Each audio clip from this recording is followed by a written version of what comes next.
දීර්ඝ වූ සංසාරේ කෙලවරක් නැති සංසාරයක ඇවිල්ලා අපිට දැන් ආයෙ සංසාරයට යනවද නැද්ද තීරණය කරන්න මනුස්ස ජීවිතයක් ලැබුණා. දැන් මෙතන කාටවත් කියන්න බෑ මං නම් ආයෙ අපායෙ ඉපදෙන්නේ නෑමයි කියලා. කියන්න බෑ. මං නම් ආයෙ ප්‍රේත ලෝකෙ ඉපදෙන්නේ නෑමයි කියලා කියන්න බෑ. මං ආයෙ පෙරේතෙක් වෙන්නේ නෑමයි කියලා කියන්න බෑ. මං ආයෙ මනුස්ස ලෝකේ අඳගොළු බිහිරි වෙලා අබ්බගාත වෙලා අසරණ වෙලා මන්ද බුද්ධික වෙලා ඉපදෙන්නේ නැහැ කියලා කාටවත් කියන්න බෑ. මං සංසාරේ හොරෙක් තක්කඩියෙක් මීහරකෙක් ගොනෙක් වෙන්නේ නැහැ කියලා කාටවත් කියන්න බෑ. අපි කාටවත් සහතික නැහැ එවැනි සෝතාපන්න නොවි. එහෙනම් ආයේ සංසාරයට වැටුනොත් ඒ සංසාරයට තිතක් නැහැ. නවතින තැනක් නැහැ.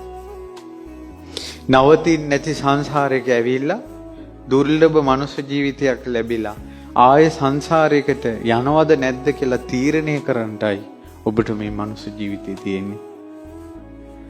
මේක තීරණය කළේ නැත්නම් ඔබ වැටෙන්නේ තිතක් නැති සංසාරයකට. දැන් ওই තීරණය හෙට ඔබ මැරෙනවා නම් ඔබට දැන් සසරෙන් ඈතර වෙනවද නැද්ද කියලා තීරණය කරන්න පැය ගාණයි තියෙන්නේ. ඊළඟ සතියේ නම් ඔබ මැරෙන්නේ ඔබට තව සතියයි.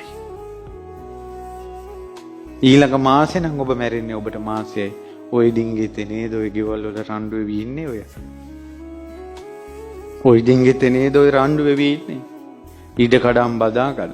එහෙන් නැන්දම්මලා ජීලිලා. එහෙන් ගෑනු මිනිහලා. රණ්ඩු වෙවි.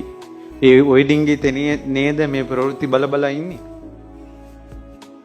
ඔය ඩිංගිතේ නේද මේ නාට්‍ය බල බල ඉන්නේ. චිත්‍රපටි බල බල ඉන්නේ.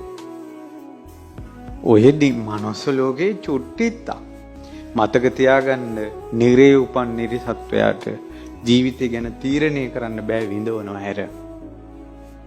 තිරිසනාට විඳවනවා හැර ජීවිතේ වෙනස් කරන්න තීරණය කරන්න බෑ යාට. පෙරේතයාට විඳවනවා හැර පෙරේතයාට ජීවිතේ සසරෙන් නිදහස් වෙන්න තීරණ ගන්න බෑ. ඔබට පුළුවන්. ඔබට විඳවන ගමන් පුළුවන්. දරුවන්ගෙන් විඳවද්දී දරුවන්ගෙන් විඳව යන සංසාරෙට මං ආයෙ යනවද? එකෙන් ගැලවෙන්න පින් කුසල් කරනවද?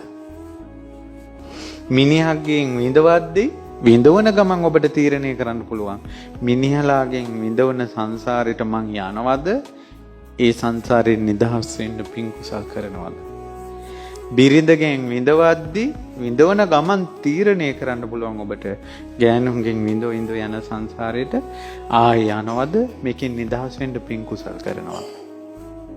අසල්වැසියන්ගෙන් අසාධාරණකම් එද්දී අන් අයගෙන් අසාධාරණ විඳ මේ සංසාරේ යනවද මේන් නිදහස් වෙනවද කියලා ඔබට තීරණය කරන්න කාලය තියෙනවද? පින් කුසල් මං කරනවද කියලා. නැන්දම්මලා යේලිලා ප්‍රශ්නවලදී නැන්දම්මලා යේලිලා අම් පටලව ගන්න එක ඔය කටු ඇන ගන්න එක අනාදිමත් මේ විශ්වයේ ආරම්භයේ පටන් තියෙන දේවල් ඕවා. ඒකට ආපහු මං ඒ සංසාරයට වැටෙනවද? විඳවන දුකක් දැන් විඳවලා නිදහස් වෙනවද කියලා තීරණය කරන්න කාලේ. හන්දිපත් රුදා පිළිකා පෙසර අරලෙඩ මේලෙඩ නැගිට ගන්න බෑ. පසඟ පීටවල වඳින්න බෑ.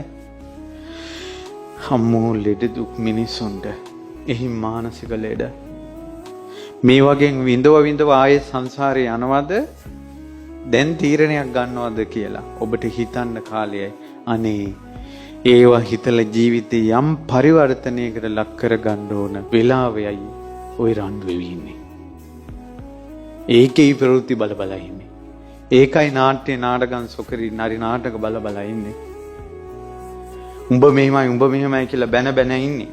අරකිගේ හැටි මෙහෙමයි අරකගේ හැටි මෙහෙමයි කියලා ඕපදූප හොය ඉන්නේ ওই ඩිංගිත්. ඊට ඉතින් මැරිලා ගියාට පස්සේ කරගෙන තියෙන කිසි දෙයක් නැහැ.